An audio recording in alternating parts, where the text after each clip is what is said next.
करती हूँ। देखिए एमएससी फाइनल में जो हमारा टॉपिक चल रहा है वो चल रहा है रीअरेंजमेंट, और इस वीडियो में जो हम रीअरेंजमेंट पढ़ेंगे वो हम पढ़ेंगे बेंजील बेंजिलिक एसिड रीअरेंजमेंट। ठीक है, तो देखिए बेंजील बेंजिलिक एसिड रीअरेंजमेंट में होता क्या है। सबसे पहले देखिए हमने एक रीअरेंजमेंट पढ़ा था पिनाकोल पिनाकोलोन रीअरेंजमेंट। ठीक है, एक रीअरेंजमेंट हमने कहीं पे पढ़ा है, कहीं पे क्या हमारी क्लास में पढ़ा है, पिनाकोल पिनाकोलोन रीअरेंजमेंट। तो देखिए पिनाकोल पिनाकोलोन रीअरेंजमेंट में होता क्या है। सबसे पहली चीज तो ये, तो पिनाकोल पिनाकोलोन रीअरेंजमेंट की यदि हम बात करें तो यहाँ पे देखिए क्या होता है, पिनाकोल है वो रीअरेंज होता है पिनाकोलोन में। ठीक है, पिनाकोल है वो रीअरेंज होता है पिनाकोलोन में। यहाँ पे हम क्या पढ़ रहे हैं, बेंजील बेंजिलिक एसिड रीअरेंजमेंट, यानी कि बेंजील है वो रीअरेंज किस में होगा, बेंजिलिक एसिड में होगा। ठीक है, चीज क्लियर हो रही है। बेंजील है उसका रीअरेंजमेंट है वो किस में होगा, बेंजिलिक एसिड में होगा। ठीक है, अब यहां से क्या बेंजील होता है, क्या बेंजिलिक एसिड होता है। तो सबसे पहली चीज हम बात करते हैं बेंजील के बारे में। ठीक है, तो 1,2 डाइकीटोन्स, ठीक है 1,2 डाइकीटोन्स को हम क्या बोलते हैं, बेंजील बोलते हैं। 1,2 डाइकीटोन्स को हम बेंजील बोलते हैं, और यहां से जो अल्फा हाइड्रोक्सी कार्बोक्सिलिक एसिड की फॉर्मेशन होती है उसी को हम क्या बोलते हैं, बेंजिलिक एसिड बोलते हैं। 1,2 डाइकीटोन्स का रीअरेंजमेंट है वो किसमें होता है, अल्फा हाइड्रोक्सी कार्बोक्सिलिक एसिड में। अल्फा हाइड्रोक्सी कार्बोक्सिलिक एसिड में 1,2 डाइकीटोन्स का रीअरेंजमेंट होता है। This is बेंजील and this is benzylic acid, benzylic acid. तो चीज क्लियर हुई यहां से कि हमें करना क्या है एट द एंड।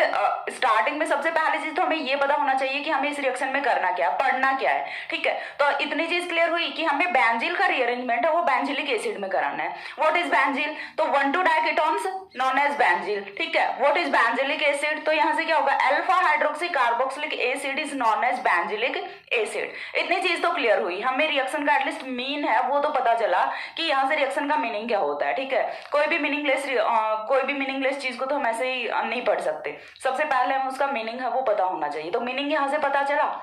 अब देखिए नेक्स्ट पॉइंट पे मूव करते हैं। नेक्स्ट पॉइंट यहां से क्या होगा कि रीअरेंजमेंट होता किस तरह से, रिएक्शन का ड्राइविंग फोर्स क्या होता है एंड सो ऑन, सारी चीजें हम यहाँ पे डिस्कस करेंगे।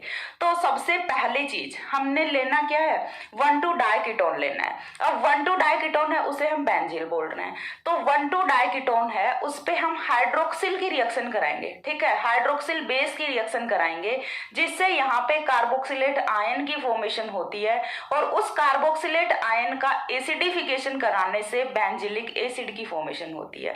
ब्रीफ में मैं थोड़ा सा इंट्रोडक्शन देती हूँ। देखिए यहाँ पे फर्स्ट ऑफ ऑल हमें करना क्या है, 1,2 डाइकीटोन पे हाइड्रोक्सिल एसिड की रिएक्शन करानी है। फर्स्ट स्टेप में हमें क्या करना होता है, हाइड्रोक्सिल एसिड की रिएक्शन करानी होती है।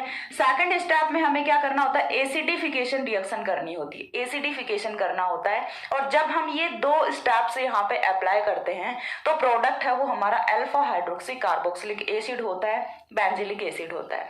देखिए कितना छोटा सा रीअरेंजमेंट था, कंप्लीट कर दें वीडियो को यहीं पे स्टॉप, लेकिन ऐसा नहीं कर सकते। ठीक है, कंप्लीट रिएक्शन है वो हम देखेंगे। ये तो मैंने थोड़ा सा बताया है। यदि आपको इतनी चीज समझ आ गई है तो आगे का जो रीअरेंजमेंट है वो भी आपको बहुत ही अच्छे से समझ आ जाएगा। लेकिन यदि इतनी चीज समझ नहीं आई है तो भी डोंट वरी, आगे का रीअरेंजमेंट है वो समझ आ जाएगा। ठीक है, ऐसा नहीं है कि इतनी चीज समझ नहीं आई तो वीडियो को बंद किया, चलो भाई इतनी चीज समझ नहीं आई तो आगे की रिएक्शन कैसे समझ आएगी, आ जाएगी रिएक्शन समझ में, बस आपको थोड़ा सा यहाँ पे फोकस करना है। तो सबसे पहले हम क्या देखेंगे, स्टेटमेंट देखेंगे। स्टेटमेंट में देखिए ये वाली रिएक्शन कौन सी है, बेस कैटालाइज्ड रिएक्शन है। तो सबसे पहला स्टेटमेंट में हम सबसे फर्स्ट पॉइंट है वो क्या लिखेंगे, it is an base catalysed reaction. ठीक है, तो फर्स्ट पॉइंट है स्टेटमेंट का वो क्या होगा, it is an base catalysed reaction, base catalysed reaction. ठीक है, रिएक्शन का फर्स्ट जो पॉइंट है वो तो ये हो गया। उसके बाद इस बेस कैटालाइज्ड रिएक्शन में हो क्या रहा है, तो देखिए यहां से देखिए 1,2 डाइकीटोन किसके साथ रिएक्ट कर रहा है, हाइड्रोक्सिल के साथ रिएक्ट कर रहा है। फॉर्मेशन किसकी कर रहा है, अल्फा हाइड्रोक्सी बेंजिलिक एसिड की फॉर्मेशन कर रहा है। ठीक है, तो यहां पे हम रिएक्शन का स्टेटमेंट लिखेंगे व्हेन, या फिर इसी से आगे कंटिन्यू कर देते हैं, इन विच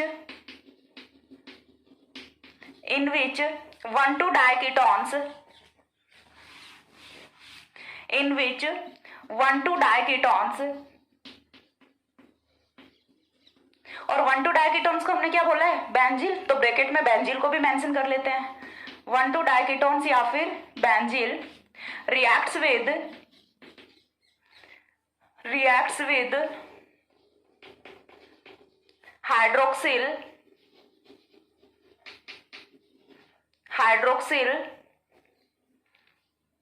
हाइड्रोक्सिल आयन या फिर hydroxyl base,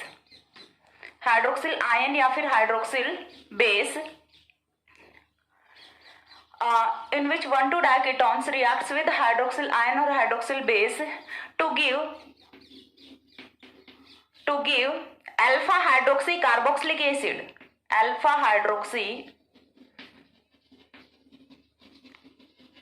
carboxylic acid, and ये क्या होता है, बेंजिलिक एसिड, ठीक है। To give alpha hydroxy carboxylic acid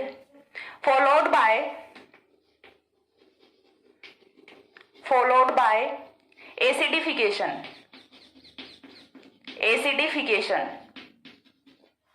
is known as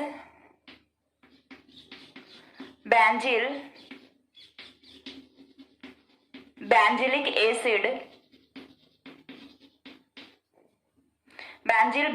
acid rearrangement, ठीक है। चीज क्लियर हुई? यहां से करना क्या है हमें, सबसे पहली चीज देखिए, सबसे पहली चीज क्या थी, यहाँ पे बेस कैटेलाइज्ड रिएक्शन होती है। दूसरा पॉइंट हमने क्या लिखा कि रिएक्शन कौन करेगा, 1,2 डायकीटोन करेंगे। किसके साथ करेंगे, हाइड्रोक्सिल आयन के साथ करेंगे।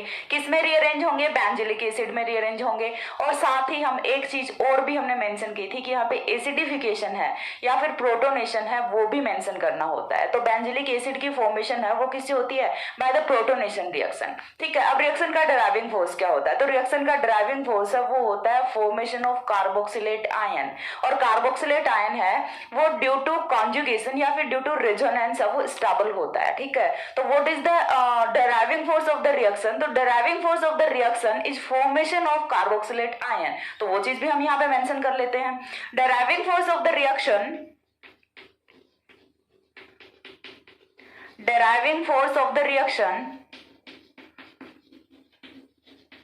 is formation of carboxylate ion which is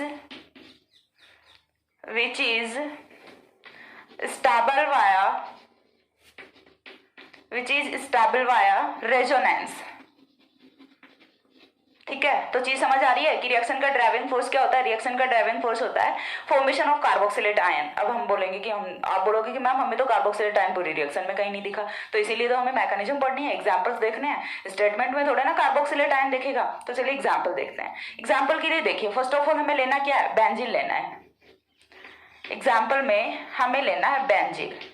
बेंजील क्या होता है, 1,2 डायकीटोन होता है, ठीक है। यही तो हमने बोला है, 1,2 डायकीटोन को ही हम क्या बोल रहे हैं, बेंजील बोल रहे हैं। अब यहां से हमने 1,2 डायकीटोन ले लिया, बेंजील ले लिया। इस बेंजील का हमें क्या करना है, फर्स्ट स्टेप क्या अप्लाई करनी है, हाइड्रोक्सिल आयन की यहाँ पे रिएक्शन करानी है। सेकंड स्टेप प्रोटोनेशन कराना है। चीज क्लियर हो गई। और जब हम ये दो स्टेप यहाँ पे अप्लाई कर देंगे तो यहाँ से प्रोडक्ट है वो क्या जाएगा, देखिए प्रोडक्ट है वो कुछ इस तरह का होगा, C6H5 OH C double bond O OH and this is known as benzylic acid।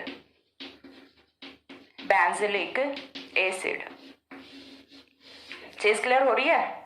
तो समझ आया कि क्या तो बेंजील होता है, क्या बेंजिलिक एसिड होता है, किस तरह से हमें बेंजील से बेंजिलिक एसिड ऑब्टेन होता है। बोलो यहाँ तो क्या समझ आया मैम, ये तो सिंपल सी रिएक्शन थी, ठीक है। लेकिन इसे समझने के लिए हम मैकेनिज्म भी देखेंगे, वो हम देखेंगे स्क्रीनशॉट के बाद।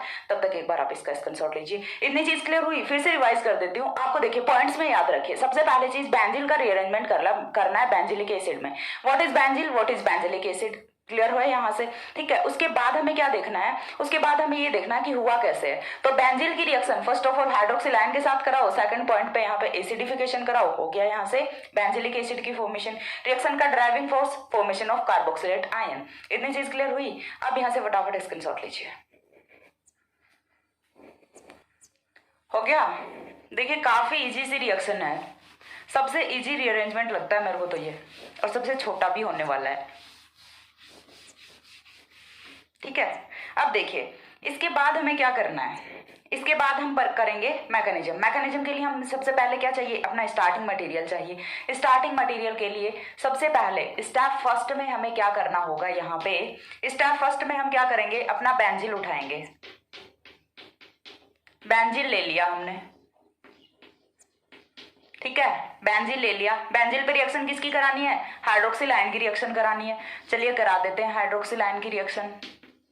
अब ये हाइड्रोक्सिल आयन है, ये रिएक्शन कहाँ पे करेगा, 1,2 डाइकीटोन है, सिमेट्रिक मॉलिक्यूल है, कहीं भी रिएक्शन करा दो, दोनों के दोनों जो कार्बन है उनकी नेचर है वो एक जैसी है। ठीक है, दोनों कार्बन है उनकी नेचर सेम है। तो यहाँ पे चलिए हम करा देते हैं हाइड्रोक्सिल आयन का अटैक। हाइड्रोक्सिल आयन का अटैक करा दिया तो फॉर्मेशन है वो किसकी होगी, देखिए जैसे सॉरी यहाँ पे कार्बोनिल पे होगा ना, बेंजील पे थोड़े ना हो सकता है।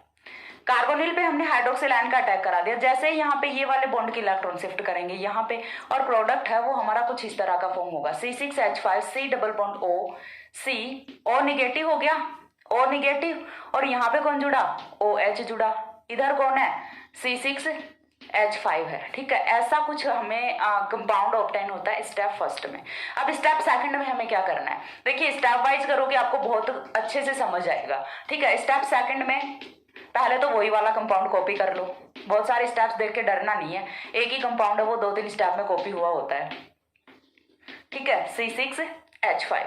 स्टेप सेकंड में हमें क्या करना होता है, यहाँ से 1-2 माइग्रेशन कराएंगे, यहीं पे तो होता है रीअरेंजमेंट, 1-2 माइग्रेशन कराना है, क्योंकि हमारे पास और कोई पॉसिबिलिटी नहीं है, रिएक्शन को आगे प्रोसीड करें तो करें कैसे, तो हम यहाँ पे कराएंगे 1-2 माइग्रेशन। और 1-2 माइग्रेशन में माइग्रेशन किसका कराएंगे, इस वाले फेनिल ग्रुप का माइग्रेशन कराएंगे यहाँ पे। जैसे ही यहाँ पे माइग्रेशन होगा तो ये वाले बॉन्ड के इलेक्ट्रॉन्स ऑक्सीजन पे शिफ्ट करेंगे, ऑक्सीजन पे चार्ज कौन सा आएगा, नेगेटिव चार्ज। अब जैसे ही यहाँ से ये वाला बॉन्ड चला जाएगा तो ये वाले बॉन्ड की ये वाले जो नेगेटिव चार्ज के इलेक्ट्रॉन्स हैं वापस यहीं पे आएंगे। तो देखिए कंपाउंड किस तरह का फॉर्म होगा। सबसे पहले हम इसी कार्बन पे, इस कार्बन पे फोकस करिए, इस कार्बन पे फोकस करें, ऑक्सीजन पे नेगेटिव चार्ज आ गया, एक C6H5 ऑलरेडी था, दूसरा C6H5 हमने और जोड़ दिया। अब आते हैं सेकंड कार्बन पे, सेकंड कार्बन से C6H5 जा चुका है, डबल बॉन्ड से किसको जोड़ना है, ऑक्सीजन को जोड़ना है, देन कौन जुड़ा हुआ है, हाइड्रोक्सिल जुड़ा हुआ है।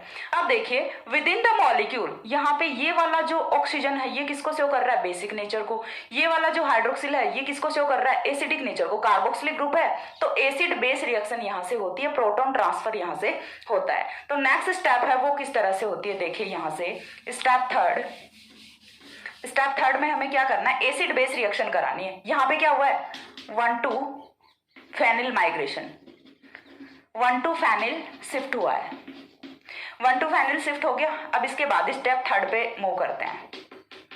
स्टेप थर्ड में अगेन उसी कंपाउंड को कॉपी करना है, C6H5 C O negative, C6H5 C double bond O OH हो गया। अब हमें क्या करना है, एसिड बेस रिएक्शन करनी है,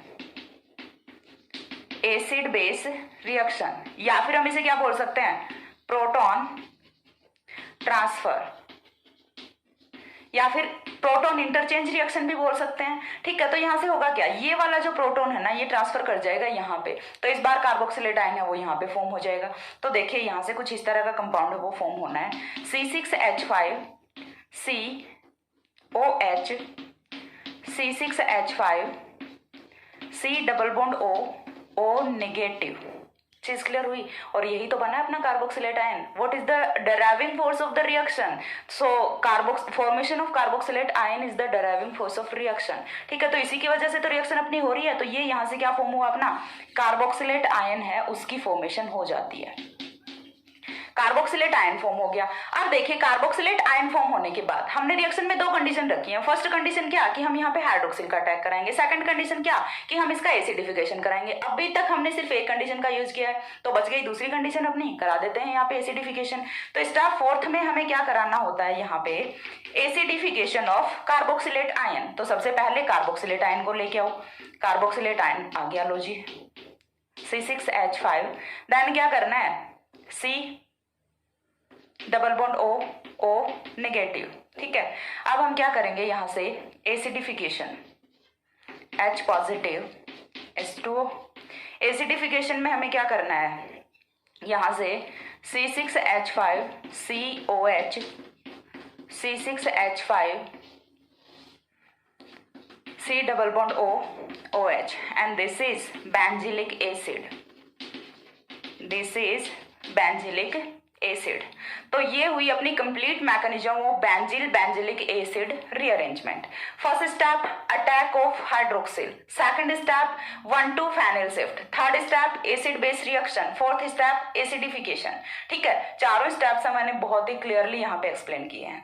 अब इसके बाद देखिए, सबसे पहली चीज कि आप हाइड्रोक्सिल का अटैक कहाँ पे कराओगे. ठीक है, हाइड्रोक्सिल का अटैक हम कहाँ पे कराएंगे, ऑब्वियस सी बात है कार्बोनिल पे कराएंगे. लेकिन अब यहाँ पे कुछ फैक्टर्स आते हैं कि हम कौन से कार्बोनिल पे हाइड्रोक्सिल का अटैक कराएंगे. देन सेकंड स्टेप में हमने क्या किया है, सबसे पहली चीज तो यहाँ पे क्या क्वेरी आती है कि हम कौन से कार्बोनिल पे हाइड्रोक्सिल का अटैक कराएंगे. ये तो चलो सिमेट्रिक था, लेकिन जब सिमेट्रिक नहीं होता, एक कार्बन है वो अपना कम इलेक्ट्रॉन डेफिशिएंट होता है, दूसरा कार्बन है वो अपना ज्यादा इलेक्ट्रॉन डेफिशिएंट होता है, तो हम किस तरह से कौन से कार्बन पे यहाँ पे हाइड्रोक्सिल का अटैक कराएंगे. फर्स्ट पॉइंट तो ये होगा. ठीक है, सेकंड पॉइंट यहाँ से क्या होने वाला है, 1,2 फेनिल शिफ्ट. 1,2 फेनिल शिफ्ट हम करा रहे हैं, तो जनरली माइग्रेटरी एप्टीट्यूड है वो हमने पिनाकोल पिनाकोलोन रीअरेंजमेंट में देखा है, लेकिन यहाँ वैसा माइग्रेटरी एप्टीट्यूड का ऑर्डर नहीं चलता.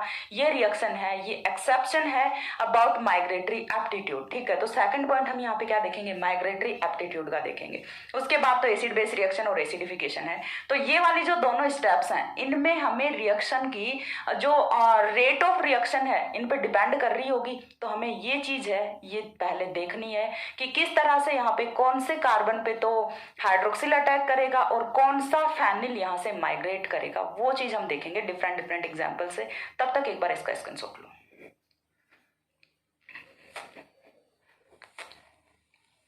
हो गया.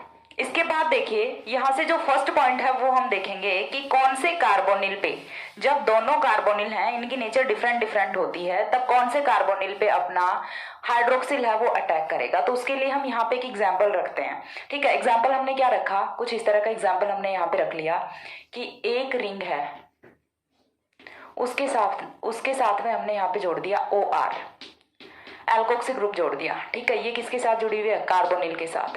देन अगेन कार्बोनिल, और यहाँ पे हमने जोड़ा है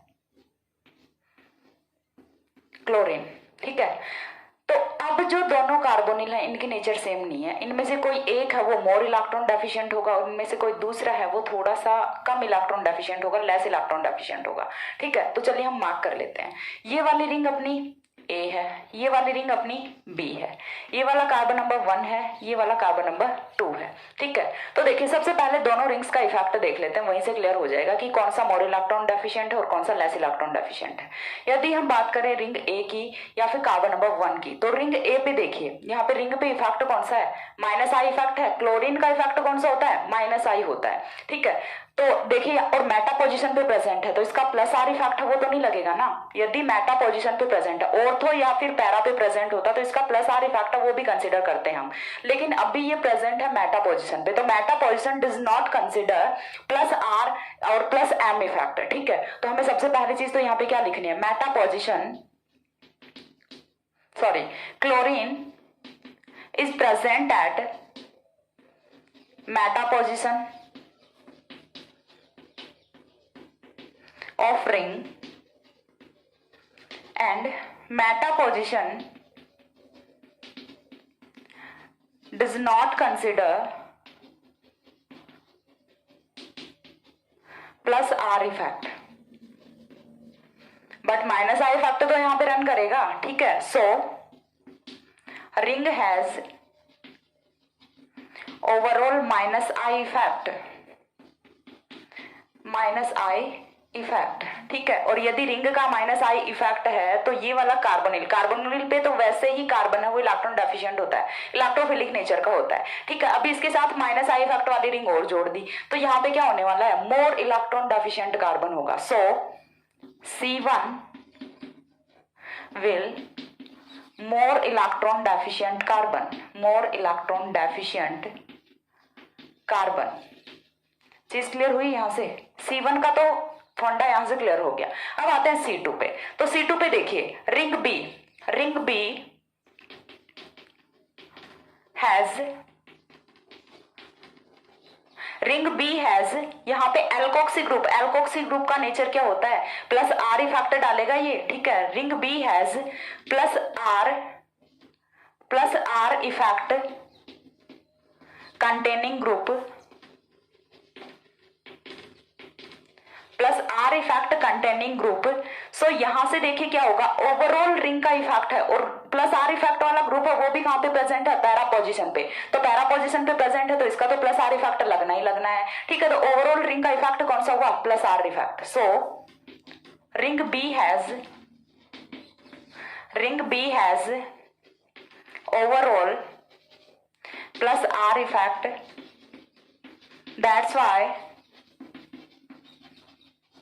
that's why C2 will less electron deficient in nature, ठीक है। चीज क्लियर हुई, क्यों, क्योंकि रिंग का प्लस आर इफेक्ट लग रहा है तो वो यहाँ पे इलेक्ट्रॉन डेंसिटी आती रहेगी यहाँ पे। तो इस कार्बन पे इलेक्ट्रॉन डेंसिटी है वो इस कार्बन की कंपेयर में ज्यादा होने वाली है। तो यहाँ पे और हाइड्रोक्सिल है वो अटैक कहाँ पे करेगा, हाइड्रोक्सिल देखिए नेगेटिव चार्ज, और नेगेटिव चार्ज कहाँ पे अटैक करेगा, जहां पे इलेक्ट्रॉन्स की बहुत ज्यादा कमी होगी, बहुत ज्यादा भूख है इलेक्ट्रॉन्स की, वहीं पे जल्दी से रिएक्ट कर पाएगा। तो अटैक ऑफ हाइड्रोक्सिल है वो कहाँ पे होने वाला है। So attack of hydroxyl will takes place at C1, ठीक है। इंपॉर्टेंट पॉइंट तो यही था ना यहाँ पे, यहीं से तो हमें सिलेक्टिविटी तो निकाल के लानी थी। So attack of hydroxyl group will takes place at C1, यही तो था इंपॉर्टेंट पॉइंट। एक पॉइंट है वो हमने सॉल्व आउट कर लिया, ठीक है। तो चलिए यहां से अब रिएक्शन भी देख लेते हैं। तो रिएक्शन कराएंगे तो देखिए यहां से होना क्या है। रिएक्शन जैसे ही हम कराते हैं तो हमें अगेन यही कंपाउंड रखना है। एग्जाम्पल हम देख लेते हैं, ठीक है। एग्जाम्पल के लिए चलो हम यही कंपाउंड रख लेते हैं, ठीक है। C double bond O OR and Cl, ठीक है। ये हमने कंपाउंड रखा है। अटैक किसका कराएंगे, हाइड्रोक्सिल का। First step attack of hydroxyl, second step acidification. So what will be the product will be the benzylic acid, ठीक है। तो यहां से कुछ इस तरह का प्रोडक्ट है वो आपको ऑब्टेन होगा, OR,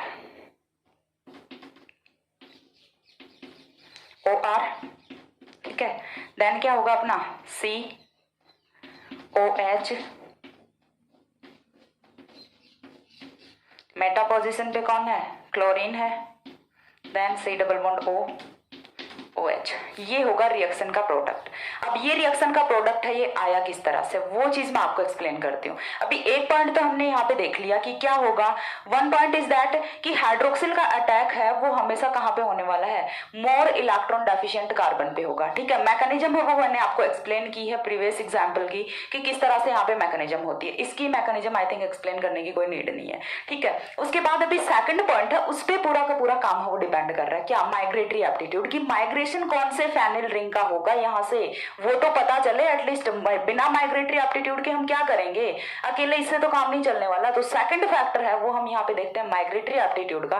तब तक एक बार इसका स्क्रीनशॉट लो, ठीक है। उससे पहले देखिए, चलो छोटी सी बात है वो और मैं बता देती हूँ। जब देखिए यहाँ पे हाइड्रोक्सिल अटैक करेगा, ठीक है, यहाँ पे हाइड्रोक्सिल अटैक करेगा तो ये वाले बॉन्ड के इलेक्ट्रॉन्स हैं ये कहाँ पे आएंगे, इधर को आएंगे। जैसे इधर को बॉन्ड के इलेक्ट्रॉन्स आते हैं, ठीक है, तो यहाँ से फिर ये वाला ग्रुप है ये माइग्रेट करेगा, ये वाला ग्रुप माइग्रेट करेगा इस वाले कार्बन पे, ये वाले बॉन्ड के इलेक्ट्रॉन्स आएंगे यहाँ पे।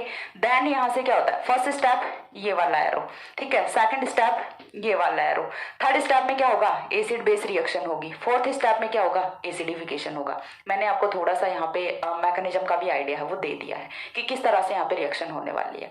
अब नेक्स्ट है वो हम देखते हैं, तब तक एक बार इसका स्क्रीनशॉट लो।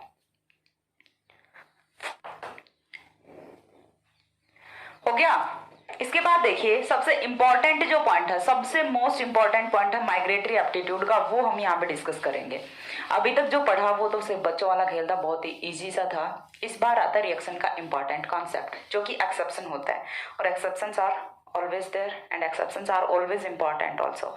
ठीक है, तो यहाँ से देखिए हमें क्या देखना है कि माइग्रेटरी एप्टीट्यूड। ठीक है, सो इसके लिए पहले मैं स्टेटमेंट है वो नोट डाउन करती हूँ। ठीक है, तो स्टेटमेंट देखिए पहले थोड़ा सा बोल के बताती हूँ। सबसे पहले चीज यहाँ पे माइग्रेशन है वो कौन सी फेनिल रिंग का होगा, ये चीज तो हम देख रहे हैं कि फेनिल रिंग का ही माइग्रेशन हो रहा है। ठीक है, अब यहाँ से कौन सी फेनिल रिंग का माइग्रेशन होगा, तो ऑलवेज उस फेनिल रिंग का माइग्रेशन होगा जिसकी लेस इलेक्ट्रॉन डोनर एबिलिटी होगी। यानी कि जिस रिंग पे हम पहले यदि बात करते हैं पिनाकोल पिनाकोलोन रीअरेंजमेंट की, तो हमने माइग्रेटरी एप्टीट्यूड का कॉन्सेप्ट है वो एक बार वहां पे पढ़ा था। वहां पे हमने क्या पढ़ा था कि एज प्लस आई इफेक्ट और plus R effect group containing increase on the ring then migratory aptitude also will increase. ठीक है, ये चीज हमने पढ़ी थी वहां पे कि जैसे जैसे किसी भी फेनिल रिंग पे कोई भी प्लस आई या फिर प्लस आर इफेक्ट रखने वाले ग्रुप हैं वो इंक्रीज करते हैं। ठीक है, तो वहां पे क्या होता है कि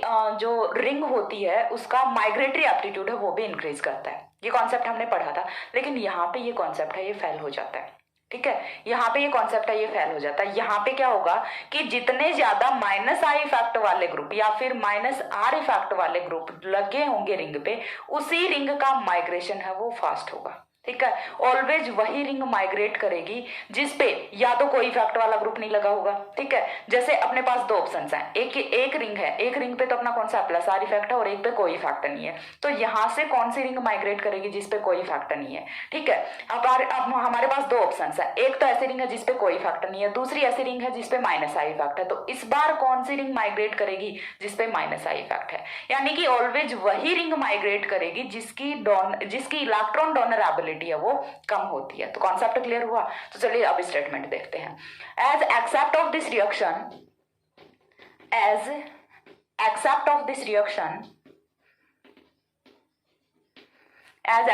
reaction phenyl ring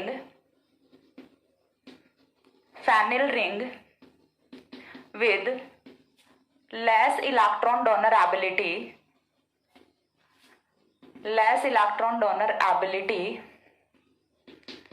will migrate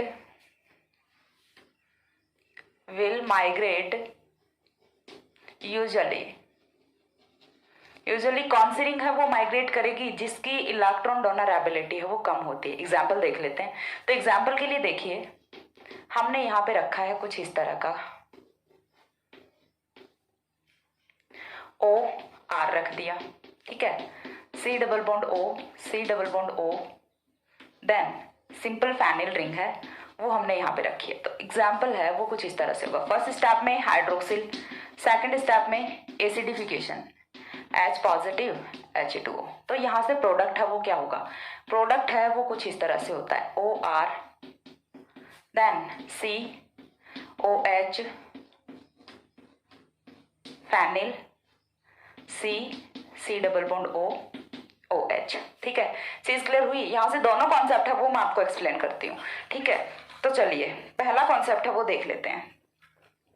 अब देखिए ऐसा क्यों हुआ है, इस माइग्रेटरी एप्टीट्यूड को हम किस तरह से एक्सप्लेन कर सकते हैं। तो अगेन हम क्या रखेंगे, अपना कंपाउंड रखेंगे।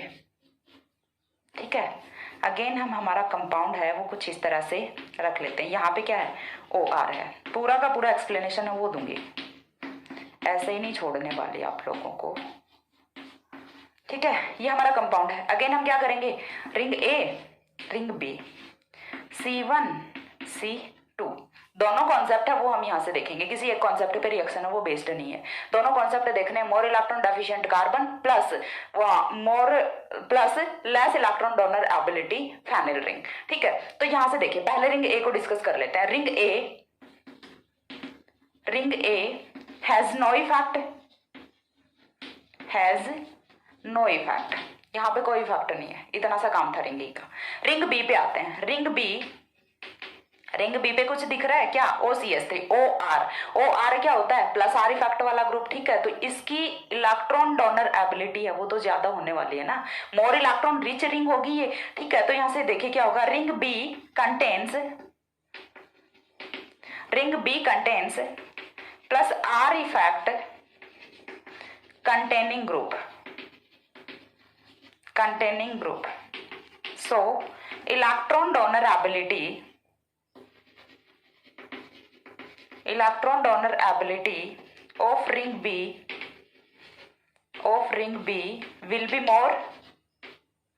Will be more. अब देखिए जिसके पास इलेक्ट्रॉन है ही नहीं तो वो तो देगा कहां से। अब जिसके पास ऑलरेडी बहुत सारे इलेक्ट्रॉन्स पड़े हुए हैं तो वो तो डोनेट करेगा ना। जब जिसके पास इलेक्ट्रॉन्स हैं तो वो तो डोनेट करेगा, ऑब्वियस सी बात है। ठीक है, तो यहां से देखिए क्या होगा, रिंग ए पे आते हैं। अब रिंग ए है, यदि इस पे कोई इफेक्ट नहीं है तो ring A has less electron donor ability.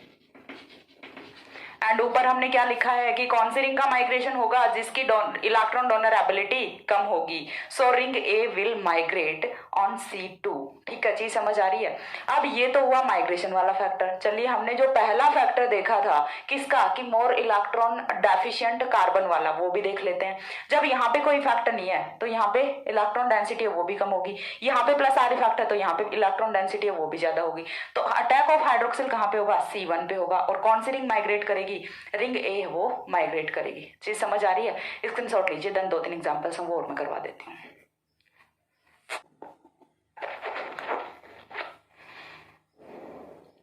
हो गया।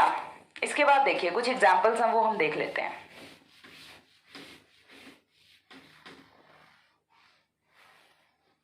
चलिए पूरा ही रब कर देती हूँ, नए ही लिख दूंगी ना तो बोल दोगी मैम को एग्जाम्पल लिखने में भी आलस आता है। चलिए स्टार्ट करते हैं। एग्जाम्पल्स जो हमने अभी देखे हैं वही करने हैं, थोड़ा सा वेरिएशन कर देंगे बस इनमें। यहाँ पे रिंग पे हमने जोड़ दिया hydroxyl, then C double bond O। एक बारी के लिए हमने सिंपल रिंग रख ली थी, इस बार के लिए हम क्या रख रहे हैं, रिंग पे माइनस आई फैक्ट वाला ग्रुप लगा रहे हैं, नाइट्रो ग्रुप लगा रहे हैं। देन हमें करना क्या है, स्टेप फर्स्ट में हाइड्रोक्सिल आयन का अटैक कराना है, स्टेप सेकंड में H पॉजिटिव H2O एसिडिफिकेशन कराना है। तो यहाँ से होगा क्या, देखिए यहाँ से कुछ इसी तरह का होना है, OH COH एंड देन क्या होगा, माइग्रेशन है वो कौन सी रिंग का होगा, चीज समझ आ रही है। माइग्रेशन है वो कौन सी रिंग का होगा, ऑलवेज जिसपे माइनस आई फैक्ट वाले, यानी कि जिसकी लेस इलेक्ट्रॉन डोनर एबिलिटी होगी। ठीक है, तो यहाँ से आपको कॉन्सेप्ट है वो आई थिंक क्लियर हुआ होगा। ठीक है, चीज क्लियर हुई। तो यहाँ से ये वाला प्रोडक्ट है, ये बनेगा अपना बेंजिलिक एसिड। किस तरह से हुआ है, यहाँ पे देखिए रिंग पे इफेक्ट कौन सा है, माइनस आई इफेक्ट है। यहाँ पे इफेक्ट कौन सा है, प्लस आर इफेक्ट है। माइनस आई क्यों है, माइनस आर क्यों नहीं है, क्योंकि ये मेटा पोजिशन पे है। Meta position never does not consider minus R और प्लस आर इफेक्ट। ठीक है, यहाँ से इतनी चीज क्लियर हुई। साथ ही इलेक्ट्रॉन डेफिशिएंट कार्बन कौन सा है, यही वाला कार्बन है। तो ये एक एग्जांपल है, ये हमने देख लिया। मैकेनिज्म है वो हर एक एग्जांपल की करके देख लेना, क्योंकि मैंने सारे स्टार्टिंग में एक ही मैकेनिज्म करवाई थी, तो मेरे को लगता है कि वो मैकेनिज्म बताने के बाद इतनी कोई टफ मैकेनिज्म नहीं है, उसको मैंने स्टेप वाइज बताया तो इजिली कर लोगे। यदि नहीं होती है तो कमेंट सेक्शन में बोलिए, मैं एक और पर्टिकुलर वीडियो में सारे के सारे जो एग्जाम्पल्स हैं सभी की मैकेनिज्म को एक्सप्लेन कर दूंगी। I have no issue. ठीक है, देन सेकंड एग्जांपल है वो हम देख लेते हैं। H C double bond O H। ये तो बड़ा ही सिंपल है। First hydroxyl, second acidification. ठीक है, तो होना क्या है, CHOH C double bond OH। हो गया क्लियर।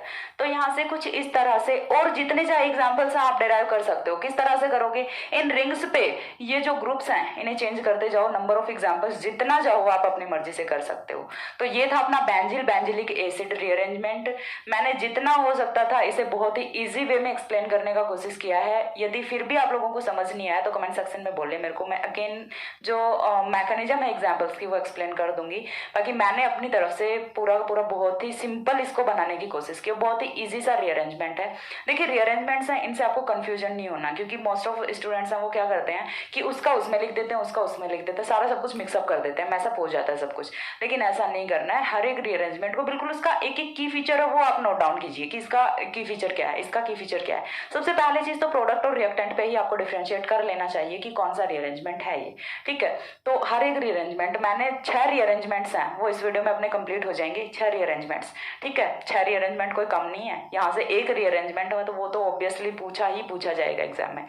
लेकिन यदि इनकेस 1% यदि नहीं भी पूछा जाता है तो ये मत बोलना कि मैम आपने बोला था पूछा जाएगा, बाकी चांसेस यही रहते हैं कि यहाँ से पूछा जाए एक रीअरेंजमेंट। साथ में एक पॉइंट और रह गया, ये हमने किसमें पढ़ा है, electron deficient, rearrangement at electron deficient carbon atom. तो यहाँ पे आप बोलोगे कि मैडम ना ही तो कार्बन फॉर्म हुआ है, ठीक है, ना ही कार्बोकेटाइन फॉर्म हुआ है, फिर ये कैसे रख सकते हैं हम उस कैटेगरी में। तो यहाँ पे भी देखिए इलेक्ट्रॉन डेफिशिएंट कार्बन पे ही तो हो रहा है रीअरेंजमेंट रिएक्शन है, वो हो कहाँ पे रही है, इलेक्ट्रॉन डेफिशिएंट कार्बन पे। Carbonyl carbon is electron deficient carbon, it has electrophilic nature, ठीक है। तो ये वाला जो रीअरेंजमेंट है इसे भी हम कौन सी कैटेगरी में रखते हैं, rearrangement at electron deficient carbon atom.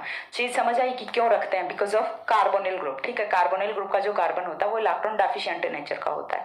तो ये सारी बातें यहाँ से हुई। इसके बाद 6 रीअरेंजमेंट है वो हमने कंप्लीट कर लिए हैं, और इलेक्ट्रॉन डेफिशिएंट कार्बन एटम वाले रीअरेंजमेंट हैं वो सारे के सारे यहाँ से अपने डन होते हैं। नेक्स्ट हम स्टार्ट करते हैं कोई भी दूसरे रीअरेंजमेंट, क्योंकि बहुत ही जल्दी रीअरेंजमेंट को मैं कंप्लीट करने की कोशिश में हूँ। जैसा कि आप देख रहे हैं आज तो मैंने 2 वीडियोस हैं वो भी अपलोड की हैं, सो करते हैं जल्दी, डोंट वरी, बस आप लोग करते रहिए, मैं अपनी तरफ से करती रहूंगी, आप लोग साथ साथ में करते रहिए, ठीक है। तो बस आज के लिए इतना ही, नेक्स्ट मिलते हैं दूसरे रीअरेंजमेंट के साथ दूसरी वीडियो में, तब तक के लिए सी या, have a good day, thanks for watching.